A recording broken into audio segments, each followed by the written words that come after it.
रुस युक्रेन युद्धका कारण विभिन्न देशमा आर्थिक सङ्कट र भू राजनीतिका चुनौती थपिँदै नेपालमा समेत युद्धको असर परेकाले प्रभावकारी कदम चाल्न विज्ञहरूको सुझाव। बजेट घोषणाको अघिल्लो दिन पूर्व कर्मचारीलाई लगाएर कर र राजस्वमा परिवर्तन गरिएको भन्दै प्रतिपक्ष एमालेद्वारा सरकारको आलोचना। बजेट निर्माणमा तोकिएका व्यक्तिबाहेक अरूलाई सहभागी नगराइएको अर्थ मन्त्रालयको दाबी। आगामी मङ्सिरभित्र प्रतिनिधि सभा र प्रदेश सभाको निर्वाचन हुने माओवादी केन्द्रका अध्यक्ष दाहालको भनाई। भारतका विभिन्न क्षेत्रमा साम्प्रदायिक दंगा सुरु। उत्तर प्रदेशमा 300 भन्दा बढी व्यक्ति पक्राउ।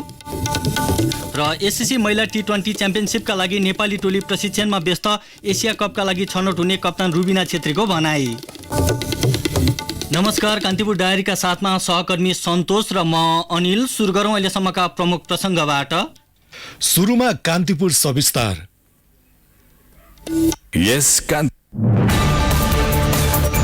कान्तिपुर सविस्तार।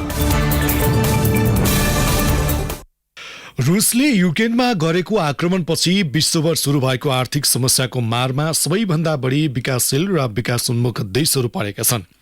विश्व बैंकको प्रक्षेपण अनुसार विश्वको आर्थिक वृद्धि दर 1/3 घट्ने देखिएको छ। यस्तो अवस्थामा नेपालले पनि विभिन्न खालको समस्याको सामना गरिरहेको छ। त्यसैले विज्ञहरूले आर्थिक सङ्कट आउन नदिन प्रभावकारी कदम चाल्न नेपाल सरकारलाई सुझाव दिएका छन्। त्यति मात्र होइन, रुस युक्रेन द्वन्द्वका कारण विश्व राजनीति र भू राजनीतिमा देखिएका चुनौती सम्बोधन गर्नुपर्ने उनीहरूको धारणा छ। विश्व बैंकले सन् 2022 का लागि गत जनवरीमा गरेको आर्थिक वृद्धि दरको प्रक्षेपण विपरीत उत्पन्न संकटले विश्व अर्थतन्त्रलाई गम्भीर धक्का पुगेको छ। कोरोना महामारीको कालमा भन्दा हालको संकटले विश्वको अर्थतन्त्रलाई बढी प्रभावित गरेको विश्व बैंकको निष्कर्ष छ, जसले गर्दा सन् 2023 मा समेत आर्थिक वृद्धि दर खुम्चिने जनाइएको छ। विश्वमा जारी संकटको सामनाका लागि तयारीको अवसर नपाए पनि विकासोन्मुख मुलुकहरूले आत्मनिर्भरको बाटो रोज्न सके केही समयका लागि आर्थिक मन्दी धान्न सक्ने विज्ञहरूले बताएका छन्। नेपाली सेनाका पूर्व उपरथी डाक्टर पूर्ण सिलवाल भन्नुहुन्छ, आर्थिक दृष्टिकोण भन्नुपर्दा चाहिँ अब अहिले अमेरिका भारतले पनि त्यही नीति अप्नाएको छ। अहिले चाहिँ यो आर्थिक नाकाबन्दी आर्थिक प्रतिबन्धहरू लगाउँदाखेरि चाहिँ यो विश्वको अर्थव्यवस्थामै डामाडोल हुने, यो इन्फ्लेसन बढ्ने भएको हुनाले सबैभन्दा पीडित चाहिँ साना देशहरू नै छन्। त्यस कारण साना देशहरूले चाहिँ आर्थिक रूपमा चाहिँ अलिकति आत्मनिर्भर आफ्नै देशमा चाहिँ खाद्यान्नहरूमा आत्मनिर्भर हुने, कमभन्दा कम आयात गर्ने एउटा त्यो भयो भनेदेखि चाहिँ भविष्यमा चाहिँ यसरी विश्वयुद्ध अथवा विश्वमा ठुल्ठुला युद्ध हुँदाखेरि चाहिँ त्यसको प्रभाव चाहिँ न्यूनीकरण हुन्छ।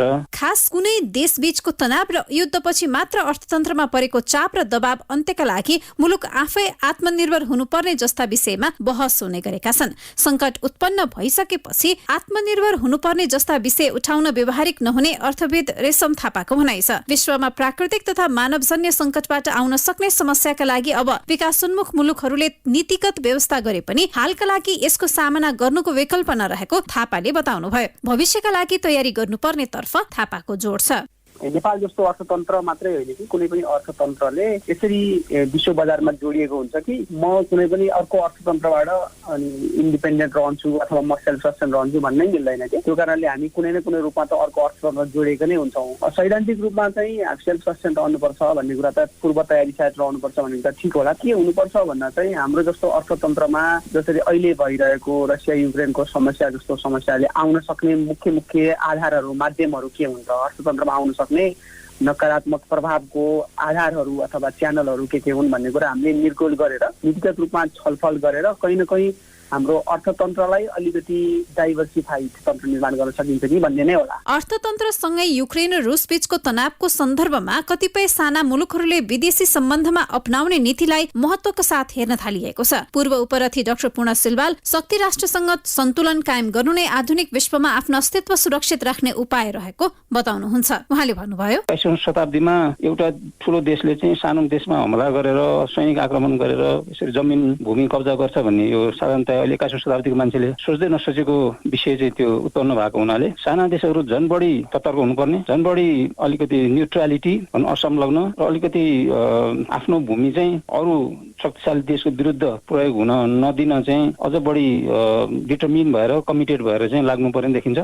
नेपाल जस्ता साना मुलुकहरूले संयुक्त राष्ट्रसंघ जस्ता अन्तर्राष्ट्रिय मञ्चमा रुस युक्रेनको युद्धका कारण उत्पन्न भूराजनैतिक तनावको विषयमा आवाज उठाउनु पर्ने सुझाव दिएका छन्। आर्थिक रूपमा कमजोर मुलुकहरू नै भूराजनैतिक सहित आर्थिक संकटमा परेकाले विश्व एक स्थानमा जुट्न आवश्यक रहेको परराष्ट्र मामिलाका जानकार एवं सीमाविद बुद्धिनारायण श्रेष्ठको भनाइ छ। हाम्रो देशमा मात्रै होइन, अमेरिकामा पनि पेट्रोलियम पदार्थ, ग्यास पदार्थको भाव बढिरहेको छ। किन त भन्दाखेरि चाहिँ रुस र युक्रेनको युद्धको कारणले गर्दाखेरि छिमेकी देश, ठुलो देशले सानो देशलाई, छिमेकीलाई जे गरे पनि हुने भन्ने कुरो चाहिँ गरिनु हुँदैन। यसलाई चाहिँ नेपालले पनि राम्रोसँग अब मनन गर्नुपर्छ र संयुक्त राष्ट्रमा हाम्रो नेपालको प्रतिनिधिले मौका पाएमा चाहिँ यसलाई बोल्नुपर्छ। किनभनेदेखि भोलि हाम्रो देश नेपालमा पनि यस्तो नहोला भन्न सकिँदैन। भूराजनीतिक र आर्थिक दुवै पक्षमा संकटको सामना गरिरहेका विकासोन्मुख मुलुकहरूले युद्ध लम्बिँदै जाँदा सामना गर्नुपर्ने थप संकटप्रति गम्भीर हुनुपर्ने बेला भइसकेको विज्ञहरूको धारणा छ। विश्व राजनीतिमा जारी ध्रुवीकरणको शिकार हुनबाट पनि जोगिनुपर्ने अवस्था भएकाले नेपाल जस्ता मुलुकले सन्तुलित कूटनीतिको प्रयोग गर्दै संकट सामना गर्नुपर्ने देखिन्छ। रेडियो कान्तिपुरका लागि दिवा भट्टराई। कान्तिपुर सविस्तार।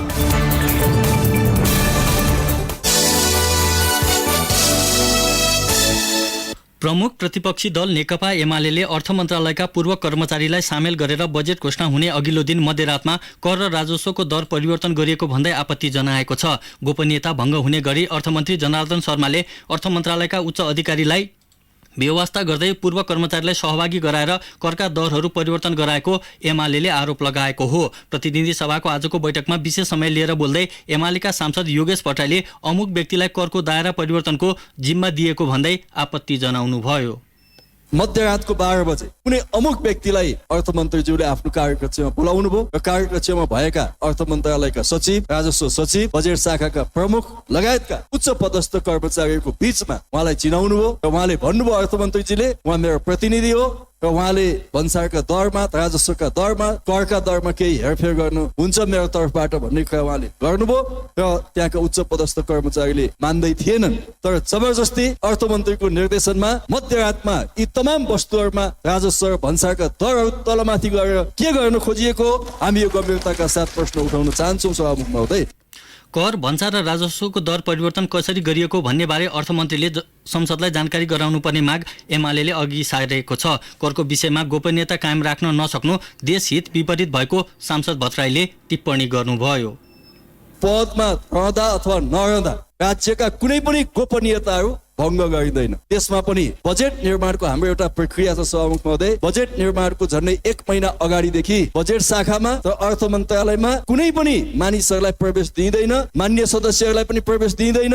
त्यस्तो एउटा ठाउँमा यस्ता काम हुन्छन् भने यो राष्ट्रका नाममा खाएको शपथको पनि खिलाफ हो र यो जनघात मात्रै होइन सभामुख महोदय, यो राष्ट्रघात पनि हो। अर्थमन्त्री शर्माले मन्त्रालयका पूर्व कर्मचारीलाई सहभागी गराएर बजेट मार्फत करको दायरा फेरेको समाचार सञ्चार माध्यममा आएपछि सो विषयले संसदमा प्रवेश पाएको हो। यसैबीच अर्थ मन्त्रालयले विज्ञप्ति जारी गर्दै बजेट निर्माणको प्रक्रियामा तोकिएका पदाधिकारी बाहेक अन्य कुनै व्यक्तिको सहभागिता नगराएको बताएको छ।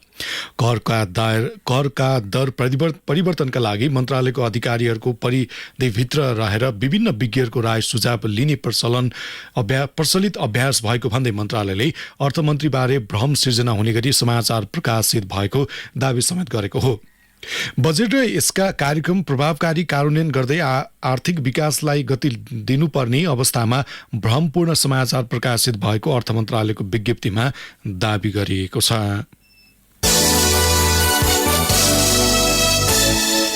सत्तारूढ माओवादी केन्द्रका अध्यक्ष पुष्पकमल दाहालले मङ्सिरभित्र प्रतिनिधि सभा र प्रदेश सभाको चुनाव हुने बताउनु भएको छ। बर्दियामा आज आयोजित पार्टीको कार्यक्रममा दाहालले दलहरूबीच निर्वाचनको मिति तोक्ने बारे छलफल भइरहेको बताउनु भएको हो। सेक्युरिटीको चाहिँ हिसाबले अरू हिसाबले 2 चरण गर्ने कि भन्ने पनि कुरा चलेको छ। जे भए पनि मङ्सिरमा नै चुनाव सम्पन्न हुन्छ। अब हामी सबैले फेरि त्यो चुनावको लागि पनि शान्तिपूर्ण, स्वच्छ र भयरहित वातावरणमा बनोस् र जनताले फेरि एउटा नयाँ जित हासिल गर्ने वातावरण बनोस् भन्नेतिर हामी नेतृत्व तहमा त हामी लागिरहेकै छौँ। सत्तारूढ दलहरूबीच निर्वाचन मितिबारे विवाद भएको भनिएका बेला माओवादी केन्द्रका अध्यक्ष दाहालले मङ्सिरमै निर्वाचन हुने बताउनु भएको हो। उहाँले 1 चरण वा 2 चरणमा चुनाव गर्ने विषय टुङ्गो लाग्न बाँकी रहेको बताउनुभयो। चुनाव 2 चरणमा गर्ने कि 1 चरणमा भन्ने पनि छलफल छ। तर हाम्रो कोसिस जसरी हामीले स्थानीय तहको निर्वाचन एकै चरणमा देशैभरि सम्पन्न गर्न सम्भव भयो, त्यो भन्दा त प्रदेश र सङ्घको अझ बढी सहज हुन्छ। त्यसकारण एकैचोटि गर्ने कि भन्ने पनि छलफल छ। यसअघि प्रधानमन्त्री एवं नेपाली कांग्रेसका सभापति शेरबहादुर देउवाले पनि आगामी मङ्सिरभित्र निर्वाचन हुने बताउनु भएको थियो। प्रतिनिधि सभाको अन्तर्राष्ट्रिय सम्बन्ध समितिले आसन्न अमेरिका भ्रमणबारे बुझ्न प्रधानमन्त्री शेरबहादुर देउवालाई छलफलका लागि बोलाएको छ। समितिको आजको बैठकमा खास गरी प्रतिपक्ष एमालेका सांसदले प्रधानमन्त्रीको अमेरिका भ्रमणको उद्देश्य प्रष्ट नभएको भन्दै आपत्ति जनाएपछि समितिले प्रधानमन्त्री देउवासँग यसबारे छलफल गर्ने निर्णय गरेको हो। समितिका अनुसार प्रधानमन्त्री देउवालाई आगामी असार 5 गते बस्ने बैठकमा बोलाइएको छ। त्यसअघि परराष्ट्र मन्त्री नारायण खड्कालाई पनि छलफलका लागि बोलाउने निर्णय भएको सभापति पवित्र निरौलाले बताउनुभयो। प्रतिपक्षले भ्रमणका विषयमा सदनमा जानकारी गराउन माग गरेपछि समितिले चासो देखाएको हो। बैठकमा अधिकांश सदस्यले भ्रमण लगायतका परराष्ट्र नीतिका विषयमा छलफल आवश्यक रहेकाले प्रधानमन्त्रीको उपस्थिति अनिवार्य रहेको धारणा राखेका थिए। कान्तिपुर डायरीमा ब्रेकको पालो। कान्तिपुर डायरीमा अब बाँकी प्रसङ्ग। राष्ट्रिय सभाको राष्ट्रिय सरोकार तथा समन्वय समितिले आगामी निर्वाचनमा महिला प्रतिनिधित्वलाई सुनिश्चित गर्ने गरी कानूनमा सुधार गर्न सम्बन्धित निकायलाई निर्देशन दिएको छ। समितिको आजको बैठकले आगामी प्रतिनिधि सभा र प्रदेश सभाको निर्वाचनमा महिला प्रतिनिधित्वलाई सुनिश्चित हुने गरी कानूनी सुधार गर्न निर्वाचन आयोग र सरकारलाई निर्देशन दिने निर्णय गरेको हो। निर्वाचनमा महिला प्रतिनिधित्व सुनिश्चित गर्नका लागि कानूनी अडचन भए ती संशोधन गर्न निर्देशन दिएको समितिकी सभापति पार्वती रावले जानकारी दिनुभयो। समितिको बैठकमा राष्ट्रिय सभाका सदस्यहरूले स्थानीय तह निर्वाचनमा महिला सहभागिता अपेक्षाकृत हुन नसकेको उल्लेख गर्दै महिला जनप्रतिनिधिको संख्या वृद्धि गर्नुपर्ने धारणा राखेका थिए।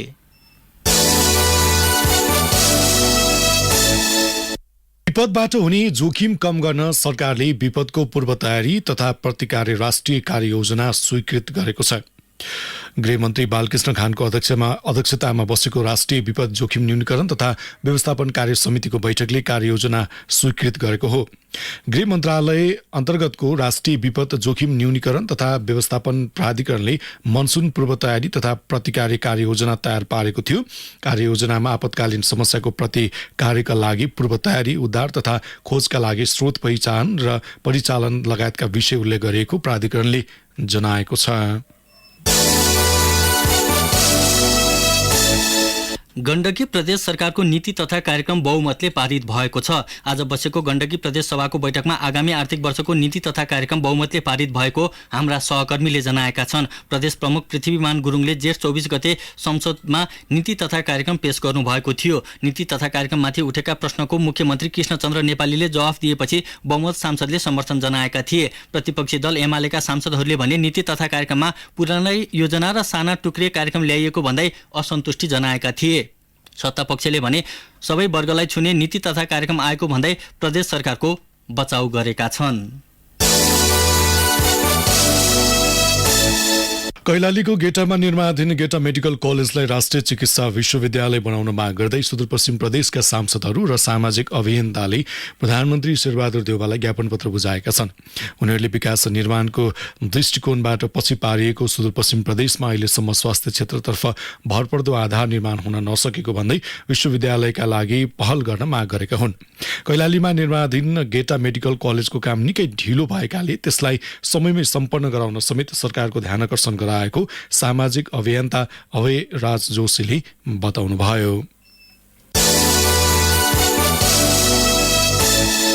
चितवन राष्ट्रिय निकुञ्जमा आगामी असार 1 गतेबाट पर्यटकीय गतिविधि बन्द हुने भएको छ। वर्षायाममा निकुञ्जभित्रका संरचना बिग्रने भएकाले मानवीय क्षति समेत हुन सक्ने आशंकामा पर्यटकीय गतिविधि बन्द गर्न लागि निकुञ्जलाई उद्धृत गर्दै हाम्रा सहकर्मीले जनाएका छन्। अर्को सूचना नआएसम्मका लागि निकुञ्जमा पर्यटकीय गतिविधि रोकिएको हो। यसैबीच चालु आर्थिक वर्षको वैशाखसम्म निकुञ्जभित्र हुने पर्यटकीय गतिविधिबाट 8 करोड भन्दा बढी रुपैयाँ राजस्व सङ्कलन भएको छ। उक्त समयमा 1,59,000 भन्दा बढी पर्यटकले निकुञ्जको भ्रमण गरेका थिए। दार्चुला जिल्ला समन्वय समितिको प्रमुखमा नेपाली कांग्रेसका महादेव बडु विजय हुनुभएको छ। सत्ता गठबन्धन दलको तर्फबाट नेपाली कांग्रेसका बडु प्रमुख र उपप्रमुखमा नेकपा माओवादी केन्द्रका अमर सिंह ठगुन्ना विजय हुनुभएको हो। कांग्रेसका प्रमुख सहित 5 र माओवादीका उपप्रमुख सहित 4 सदस्य निर्वाचित भएको मुख्य निर्वाचन अधिकृतको कार्यालयले जनाएको छ। सदस्यमा गठबन्धनबाट नेपाली कांग्रेसका पुष्कर सिंह धामी, खड्ग सिंह धामी र बलदेव सिंह ठगुन्ना, महिला सदस्य सरस्वती सार्की, दलित सदस्यमा कमला सुनार निर्वाचित हुनुभएको छ। त्यस्तै महिला सदस्यमा नेकपा माओवादी केन्द्रका अस्मती टमाटा र गौरी टमाटा पनि निर्वाचित हुनुभएको छ। पछिल्लो पटक नेपालमा 15 जनामा कोरोना भाइरस संक्रमण पुष्टि भएको छ। 3211 जनामा गरिएको परीक्षणबाट उक्त संख्यामा संक्रमण पुष्टि भएको स्वास्थ्य तथा जनसङ्ख्या मन्त्रालयले जनाएको छ। सोही अवधिमा 13 जना संक्रमण मुक्त भएका छन्। नेपालमा हाल सक्रिय संक्रमितको संख्या 102 जना रहेको स्वास्थ्य मन्त्रालयले जनाएको छ। कान्तिपुर डायरीमा अब रुकुम डायरीको पालो। रुकुम डायरीमा महेश केसीको नमस्कार। रुकुम पश्चिममा बितेको 6 महिनामा 26वटा मानव अधिकार उल्लङ्घनका घटना भएका छन्। अंग्रेजी महिनाको जनवरीदेखि हालसम्म जिल्लाभरमा 26वटा मानव अधिकार उल्लङ्घनका घटनाहरू भएको अनौपचारिक क्षेत्र सेवा केन्द्र इन्सेकले जनाएको छ। यो अवधिमा सबैभन्दा बढी घरेलु हिंसा, धम्की, कुटपिटका घटना भएका छन्। यस सम्बन्धी 11वटा घटना भएको इन्सेक प्रतिनिधि मनिषा केसीले जानकारी दिइन्। त्यस्तै गैरराज्य पक्षबाट धम्की तथा कुटपिटका 9वटा मानव अधिकार उल्लङ्घन तथा ज्याजतीका घटना भएको बताइएको छ। रुकुम पश्चिममा विद्युत सेवा अनियमित हुँदा सेवाग्राही मर्कामा परेका छन्। सामान्य वर्षा हुँदा पनि बिजुली जान थालेपछि हजारौं उपभोक्ताहरू मारमा परेका छन्। जिल्लामै सब स्टेशन बनेपछि सजिलो हुने आशामा रहेका जिल्लावासीहरू निराश बनेका छन्। सामान्य हावाहुरी र वर्षा हुँदा बिजुली जाने र लामो समयसम्म नआउँदा दैनिकी असहज भएको भन्दै उपभोक्ताहरू आक्रोशित समेत भएका छन्। नेपाल विद्युत प्राधिकरण वितरण केन्द्र रुकुम पश्चिमले भने लामो दूरीका कारण समस्या भइरहेको बताएको छ। लामो दूरी पार गरेर बिजुली जिल्ला पुर्याएकोमा ठाउँ ठाउँमा विभिन्न कारणले विद्युतमा अवरोध पुग्ने गरेको केन्द्रका प्रमुख त्रिलोचन भट्टराईले बताउनुभयो। रुकुम पश्चिममा जिल्ला स्तरीय राष्ट्रपति रनिङ सिल्ड हुने भएको छ। स्थानीय तह बनेपछि जिल्लामा पहिलो पटक जिल्ला स्तरीय राष्ट्रपति रनिङ सिल्ड हुन लागेको हो। जिल्ला खेलकुद विकास समितिले असाढ 6, 7 र 8 गते सिल्ड आयोजना गरेको छ। सिल्ड आठबिसकोट नगरपालिकाको वडा नम्बर 9 राडी स्थित बाल कल्याण माध्यमिक विद्यालयमा हुने जिल्ला खेलकुद विकास समितिका अध्यक्ष शैलेश कुमार शर्माले जानकारी दिनुभयो। रुकुम पश्चिमको त्रिवेणी गाउँपालिका वडा नम्बर 1 का आमा समूहलाई व्यक्तिगत सरसफाइका सामग्री र स्ट्रेचर वितरण गरिएको छ। वडा नम्बर 1 का 5 वटा आमा समूहहरूलाई सो सामग्री वितरण गरिएको हो। अस्ट्रेलियन एडको आर्थिक सहयोग र मानव विकास तथा सामुदायिक सेवा चौरजहाडीको सहजीकरणमा सो सामग्री वितरण गरिएको मानव विकास तथा सामुदायिक सेवा चौरजहाडीका सामाजिक परिचालक कल्पना पुनले जानकारी दिनुभयो। प्रत्येक आमा समूहलाई 1-1 वटा स्ट्रेचर र प्रत्येक व्यक्तिलाई व्यक्तिगत सरसफाइका सामग्री वितरण गरिएको थियो। त्यस्तै त्रिवेणी गाउँपालिका वडा नम्बर 2 का 4 वटा आमा समूहहरूलाई पनि उक्त सामग्री वितरण गरिएको थियो। हवस् त, रुकुम डायरी आजलाई यति नै। महेश केसी बिदा हुन्छु, नमस्कार। कान्तिपुर डायरीमा पुनः ब्रेकको पालो। कान्तिपुर डायरीमा अब आर्थिक प्रसङ्ग। कर्णाली प्रदेशमा वैशाख मसान्तसम्म 14,858 मेट्रिक टन हरियो तरकारी भित्रिएको छ। प्रदेशमा आधाभन्दा बढी परिमाणमा भारतबाट तरकारी भित्रिने गरेको कृषि बजार व्यवस्थापन समितिले जनाएको छ। कर्णालीमा तरकारी उत्पादन अघिल्लो वर्षहरूको तुलनामा बढे पनि आयात भने घट्न नसकेको हाम्रा सहकर्मीले जनाएका छन्। गत आर्थिक वर्षको तुलनामा कर्णालीमा 2% कृषि उत्पादन बढेको कृषि बजार सुर्खेतका व्यवस्थापक केशर राजकोटीले जानकारी दिनुभयो।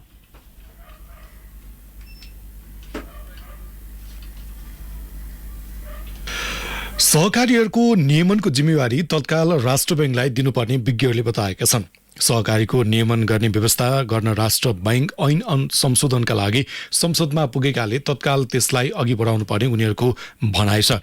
पूर्व अर्थ सचिव शिशिर कुमार ढुङ्गानाले नियमन क्षमता अभावका कारण सहकारी अल्पत्र परेको भन्दै त्यसमा भएका विकृति विसङ्गति हटाउन आवश्यक रहेको बताउनु भएको छ। सहकारी विभागका पूर्व रजिस्ट्रार सुदर्शन प्रसाद ढकालले स्थानीय तह सञ्चालन ऐन 2074 संशोधन गरेर सहकारीको नियमन स्थानीय तहलाई दिने अहिलेको अधिकार कटौती गर्नुपर्ने बताउनुभयो। सहकारीको नियमन केन्द्रीय बैंकले गर्ने प्रावधान अन्य मुलुकमा समेत भएको भन्दै उहाँले नेपालको हकमा पनि त्यस्तै नीति लिनुपर्ने सुझाव दिनुभयो। साताको पहिलो कारोबार दिन आज नेप्से घटेको छ।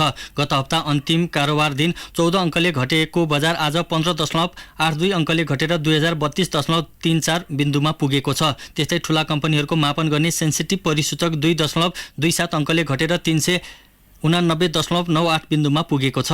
आज कुल कारोबारमा आएका 230वटा कम्पनीहरूको 29,20,000 भन्दा बढी किता सेयर खरिद बिक्री हुँदा 49 करोड 86 लाख भन्दा बढी रुपियाँको कारोबार भएको नेपाल स्टक एक्सचेन्जले जनाएको छ। अब अन्तर्राष्ट्रिय प्रसङ्ग। भारतका विभिन्न क्षेत्रमा साम्प्रदायिक दंगा सुरु भएको छ। भारतको उत्तर राज्य उत्तर प्रदेशमा सरकारी अधिकारीहरूले केही मुस्लिमहरूको घर भत्काएपछि दंगा भड्किएको बीबीसीले जनाएको छ। धार्मिक विरोधी प्रदर्शनमा मुस्लिमहरू सहभागी भएको भन्दै घरहरू भत्काइएको बताइएको छ। सत्तारूढ भारतीय जनता पार्टी भाजपाका 2 पूर्व नेताहरूले पैगम्बर मोहम्मदको बारेमा गरेको अपमानजनक टिप्पणीका कारण विरोध प्रदर्शन भएको थियो। केही राज्यहरूमा प्रदर्शन हिंसात्मक बनेपछि मानिसहरूले भौतिक सम्पत्तिमा क्षति पुर्याएका थिए। यूपीमा दंगा फैलिएको भन्दै 300 बढी व्यक्ति पक्राउ परेका छन्। विपक्षी नेताहरूले मुख्यमन्त्री योगी आदित्यनाथको नेतृत्वमा रहेको राज्य सरकारले अल्पसंख्यक मुस्लिम समुदायलाई लक्षित गरी दंगा भड्काएको आरोप लगाएका छन्। सन् 2014मा हिन्दू राष्ट्रवादी पार्टी भाजपा सत्तामा आएपछि भारतमा धार्मिक ध्रुवीकरण बढ्दै गएको आलोचकहरूको भनाइ छ।